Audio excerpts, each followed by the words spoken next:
everyone.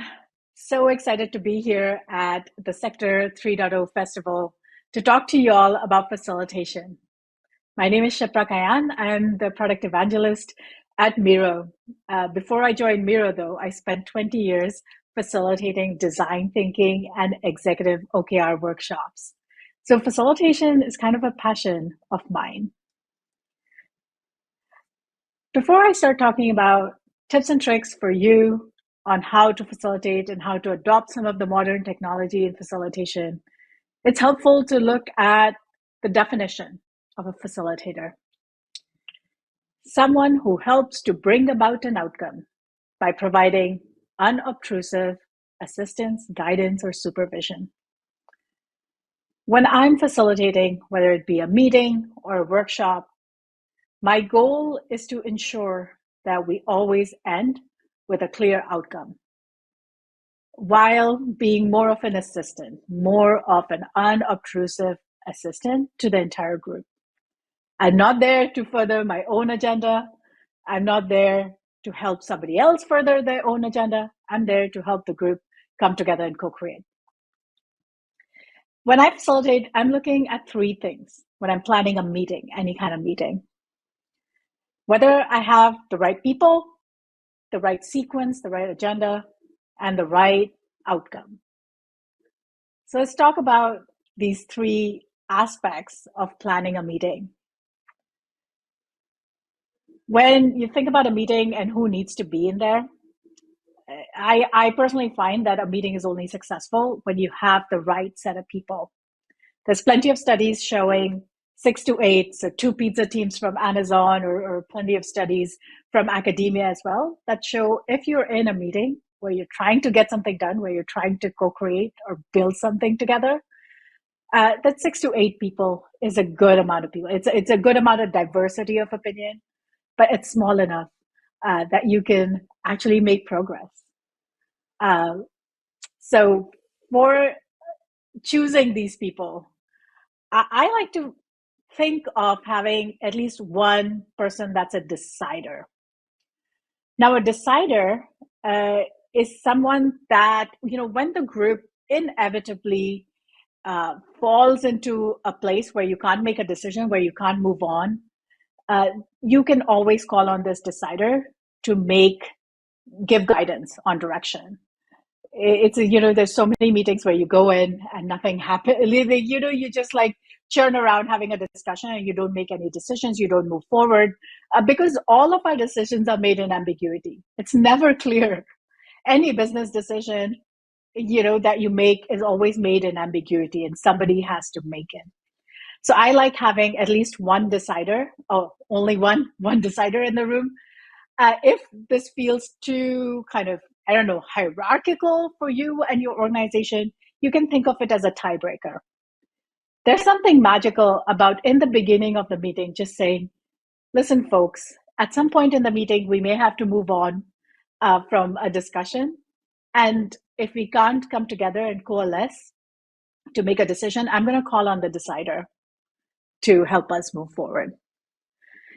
And then you want a diverse group. I like in kind of my world where we're always building products, doing marketing, I like to have at least a couple of people that understand the problem very deeply, researchers, data analysts, and at least a couple of people that are actually going to implement the solution. So think about the people in your meeting, no more, no less than the people you need to make decisions and move on.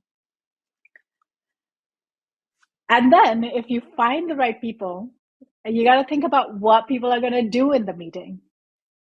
No presentations. I'm like, let's get rid of all PowerPoints, right? What do you want to do in the meeting? And the way I think about it when I'm planning a meeting is I think about where are we starting? What does everyone on this team that's going to attend the meeting, what do they all agree with? Where are we starting and where do we want to end?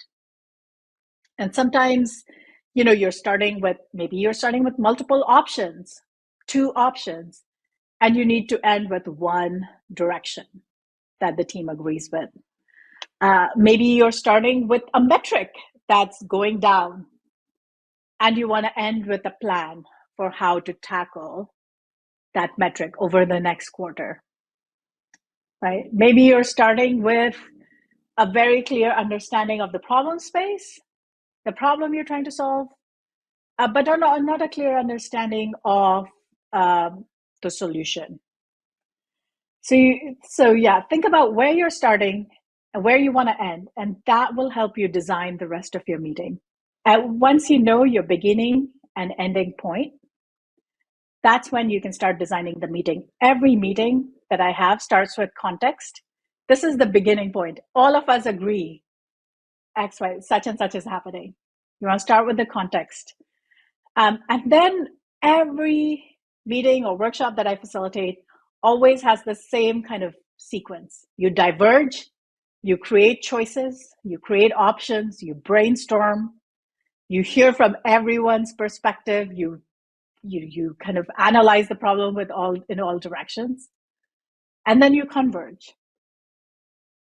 You look at all the data and you decide what you're going to do next. So this is the main part, the body of the meeting, and I'll dig into kind of how to think about it a little more. So we start with context, we all agree, we diverge, we converge, and then we conclude. We always have an exercise that concludes and makes sure everybody is aligned. Sometimes I do a confidence vote to make sure everybody is aligned with the direction that we're suggesting. So as I'm thinking about designing the meeting, I'm always thinking, here are my principles, my 4 principles. I'm always thinking about how to make it visual, how to make it so people are doing the work in the meeting, right? They're not just talking. So I want to make it visual, tactical. People are writing, reading. Instead of presenting, people are actually doing the work, do the work in the meeting. Sometimes instead of just using speech, silent working time, where people are working with their hands, they're building, they're creating. And I'll show you some examples of this. And instead of discussing or having a discussion, I want to focus the team on making decisions. So facilitate discussions that move us towards a decision. Here's an example of how much I might plan a meeting. So as you can probably already tell, I'm very thoughtful about the sequence, what I'm going to ask people to do in a meeting. If I am facilitating a 2-day workshop, this is what I might put on the calendar invite, but you don't have to read all of this. But in my personal Evernote or notebook, here's the amount of detail I'm thinking through in terms of how I want to get all of these people to frame problems, to ideate, and to prioritize. So going through some of the most difficult parts of facilitating meetings, how do you get a group of people to diverge and converge? This is, I'm going to talk through, where do you start? How do you start diverging? What happens once you've diverged? You're like, now I have 100 sticky notes. What do I do with all of this? And then some frameworks for converging and making decisions. So in terms of starting the divergence, I always start with a trigger question. Questions are very important, like asking the right questions. Instead of what do you think, having a more specific question about, is our team capable of achieving this milestone? Are we staffed correctly? Having more specific, how might we make our packaging better? So having more specific questions is always better. So you start with a good trigger question. Think deeply about this question. As a facilitator, I always collect good questions. And then you want to have some kind of silent brainstorming. This is where usually we use stickies, but you can also use sketches, mind maps, or images. And I'll show you some examples of these. With whiteboards like Miro, you can sort of have people do sketch on paper and pen and take a picture, post it on the board for everyone to see. So we want to have some silent brainstorming. When we're doing the silent brainstorming on Zoom, especially, people they're not comfortable with this awkward silence, right? And you're all like, it's just very awkward. Somebody starts speaking and that breaks the spell. For silent brainstorming to work, Everybody needs to be able to focus silently on their own responses to your trigger question. In order to achieve that, generally what I'll do is have very clear rules. So people are not asking me, well, do I do this? Do I do that? And then I start a timer. And maybe this is a good time to remind you all that I'm on a Miro board, actually. I'm not in PowerPoint, even though it looks like it. But on a Miro board, and maybe let me jump out of presentation mode for a second to show you what it might look like when you're on a Miro board. So I would give people the trigger question, start a timer. I might give people 5 minutes, maybe 4 minutes, and to stop people from speaking up because silence is awkward, you can also use a music. You can choose some music on this timer. And this creates sort of a sense of the shared sensory environment. Everybody starts jamming to the same music and silently sort of doing their little task, whether it's sticky sketches, whatever they're using to generate options to respond to your how might we question. Highly recommend using music. You can use Miro music or stream Spotify. But music really can create this space for divergence like nothing else that I've seen. Once you've had all of these brainstormed ideas, you can't just directly jump into decision making. You need some space to synthesize and discuss. A synthesis is taking all of these ideas and organizing it in some way. If you have just 4 ideas, maybe you don't need to synthesize. But if you have 25, you want to create some kind of an order. You can do an affinity map or clustering, putting similar ideas together. A journey map. You can arrange all the ideas based on the customer journey or some kind of a timeline. You can create a mind map. Or you can order them by Zoom levels. What is a very tactical idea to a very strategic idea? So there are different ways to synthesize. And it's very important to discuss. So have some time in there to discuss. When I'm doing a discussion, I like to give people, with the synthesis, the benefit of having time for synthesis is that everyone now has read or seen all the other ideas because they're all helping you synthesize. So they've had the time to absorb, okay, here are all these other ideas, here's all these other sketches. So while discussing, we don't want people to share their own ideas. Like that's a waste of time, right? Like we did this silent brainstorming, everybody's read it. Nobody needs to kind of talk about their own idea for 5 minutes. In a discussion, I prefer to do something like a round robin. So everybody gets a chance to speak and the decider speaks last. And I'll have some very specific prompts. Something like, based on everything, based on all the ideas here, what's really jumping out at you? Based on all the ideas here, which one, is there one that you really want to advocate for? Did you see an idea that wasn't yours? Which of these ideas from somebody else do you like the best? Right, so some very clear discussion prompts to allow people to have that verbal space. But we don't want people to pitch their own idea because people can do that for 10 minutes and it's very boring. So after creating the space for synthesis, everybody reads and looks at each other's ideas, they discuss, they think critically. That's when you might have some kind of a voting or a prioritization exercise. So yeah, you're spending a lot of time out here just kind of flailing in all of these ideas. And then eventually you want to start seeing where is the center of gravity? What are people really liking here? So you can use a framework like a 2x2 or use simple voting. This is not the end though. I don't think of voting on ideas in meetings as a democratic situation. I always make sure that there is a super vote. There is the decider. This decider is an executive, usually, or perhaps an IC, but this decider is the person that's ultimately responsible for the success of whatever project you're doing. So I always ask the decider, they get a super vote. What should we do? The group's energy is here. Do you agree? Or do you think we're missing something? So that's a general sort of framework that I follow.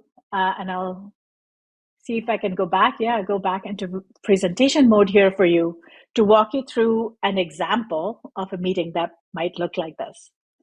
So I was working with a product development team.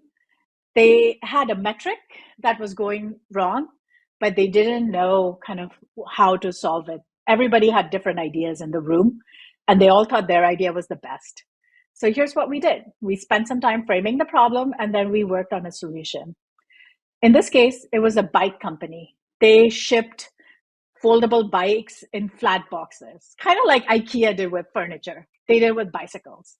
But they found that 25% of their bicycles that they shipped were reported damaged by customers. And so the person leading the meeting had some ideas about why this would be, and they created a mind map. But in the meeting, we asked people to add their own thoughts.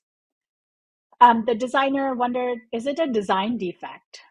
The warehouse person wondered, is our warehouse not, like, are we not treating boxes in the warehouse well? Do we not have the right packaging? Perhaps the lawyer might think, our customer's lying. So people were able to add some of their thoughts on why this might be a problem. Once they did that, we spent time discussing it. We spent time doing some dot voting, so people moved these dots around. We asked the decider as well, what do you think? The decider got a little super vote. Here, after much discussion, this team said, no, our packaging is really good. We think it's damaged during shipping. We opened up test cases in our warehouse. It's not in our warehouse. We think it's damaged during shipping. And we think it's not our packaging, because our packaging is as good as delicate item packaging can be. We think it's the couriers. We think it's the people who look at it, think it's a bike and it's not breakable. So they're not treating it as a delicate item. Now that we had a hypothesis, we started brainstorming. So in this case, we said, how might we prompt couriers to be more delicate with our parcel? And people added ideas in stickies. And one way to synthesize really quickly in a meeting, at least in Miro, is we have a clustering app. So you can select all the stickies and cluster it by keyword. And it starts finding these themes. So in this case, I'm going to just pull it out. There were some themes. One theme was writing delicate. Another was make the packaging, change the packaging. So add more packaging, add handles. Another one here is to add some pictures, put some glasses, or put a picture of a TV, because people think TVs are delicate. Or maybe we change our shipping partner. We took all of these ideas and we placed them on a 2x2. Let me see if I can do this. Yeah, 2x2. And then this team decided, okay, this sounds really crazy, but maybe let's try putting a picture of a TV on the package. And they actually did it. This is a real company. They actually did it. And they found that it reduced their damages by 80%. So this is an idea, like an example of how you can use some of these facilitation techniques to help teams come together and think deeply. And then the final thing I will say is you always want to end a meeting with a very clear conclusion. This is a format I use at the end of every meeting. All right, we made a decision. We're going to put a picture of a TV on the parcel. Who is responsible for what? And then a lot of times in Miro, this is a table and people fill it in themselves. Shipra will design the packaging. So-and-so will call our printing partner, et cetera, et cetera, et cetera. So we always want to come to a clear conclusion and have everyone commit to doing something to move our decision forward. So this is what I had for you today. And I'm happy to share this board if that's allowed with you all. But hope you have a good rest of your conference and try some new ways to facilitate. Thanks.